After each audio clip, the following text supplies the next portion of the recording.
Hey friends, Mark Holmes here, and as always, thank you guys for watching, commenting, and subscribing to the Joe Boo Sports Report. Without you guys, this literally doesn't work.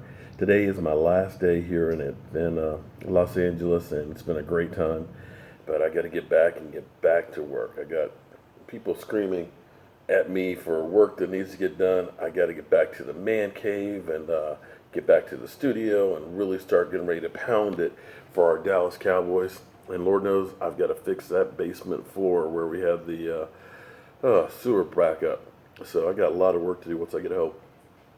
But there's so many people out there that are downing Dak Prescott, and it's amazing because we've been talking about practice. Not a game now, not a game. We're talking about practice. You've got the talking heads out there that are literally taking every snapshot that's out there and trying to set a narrative about pushing the panic button. This guy is, going to be the next world beater, and this guy is really garbage. But understand, we still talking about practice, not a game now. We're talking about practice, and by definition, practice is what you do to get better. If you got something down pat, you don't need to practice it a whole lot. You understand how it goes. So what you do with practice is you work on the things that need to get better. You teach new things, a la it's practice. Now, it's no secret that I've been all in on Dak Prescott and I believe in him and everything else, but that's not the case with everybody. In fact, it doesn't matter who the Cowboys had. We could have the reincarnation of Roger Staubach or Troy Aikman, and there would still be some Cowboy fans out there that would say he's a bum and needs to be replaced. Now, I pointed out, last year fell short of expectations without a doubt. I've pointed out a lot of different things, scenarios and things that have happened, which are true, that's made it harder for our team to succeed. Things that the team has addressed.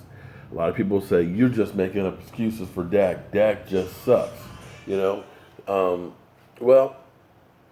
here's the thing. Dak basically said, shut up about it. Don't make excuses. Well, not to me directly, but he's saying, look at me. Look at the man. I'm looking at the man in the mirror. It's on me. He did an interview with Peter King this past weekend, and this is exactly what he said.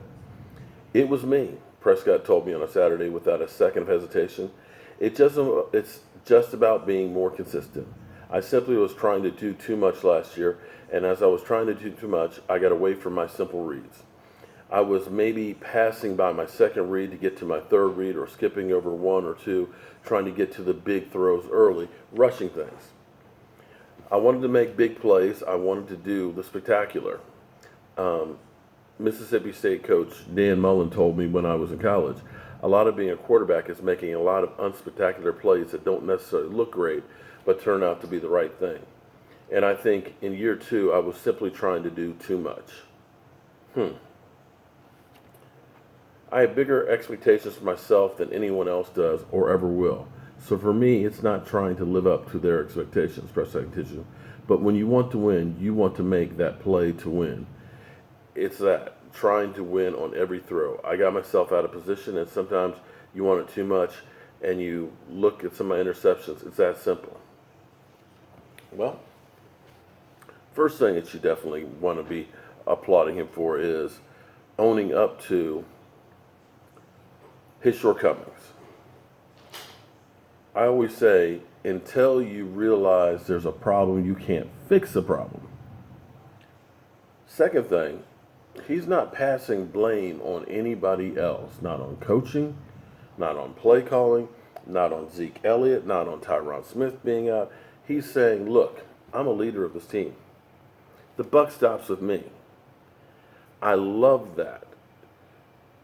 I wish Jason Garrett could get a little bit of that, because Jason Garrett will throw people under the bus all the time. Jason Garrett, of course, according to Jason Garrett, is infallible. But that's what a leader does. A leader takes responsibility, becomes the lightning rod, protects the people that are under them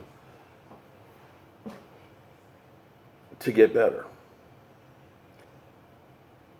He's not satisfied with the season he had last year by any stretch of the imagination. He's proved that through extra work in the offseason, working with a mechanics coach, working together with all the new guys and stuff, and honing his craft. And we'll see how all that transpires for the season, but he's not making excuses. He's basically saying, look at me. I take blame. And you could say that a lot of times, probably more than anything, that could ring true, because when you start thinking about losing Zeke Elliott, who was a major part of your offense, let's be honest here. Losing him, that put more pressure on Dak to say, I've got to make up for him as well as do my job. So he was looking for the big plays. He was getting out of plays. And sometimes when you try and make those plays, you forget the mechanics and you're just focusing on, this has got to go deep to Dez, and it's out. When you might have had a smarter play that might have been over here. So take it as a learning experience. Take it as ways to get better. You can look back at Tony Romo's career, and back when we were 8-8, 8-8, 8-8, and we had that horrendous game where I think Romo was win or get in through 4 interceptions against the Redskins, I believe it was. You know, he was forcing it. He was trying to get the team there and trying to get in there. And it happens with a lot of people. You're trying to do too much as opposed to doing your share in the system. We'll see how it runs with the team, but that's a good thing to take responsibility as opposed to passing on to somebody else. We'll see how it goes, guys. But as always, I want to thank you all for being a part of the Joe Boo Sports Report. The video with the scooters,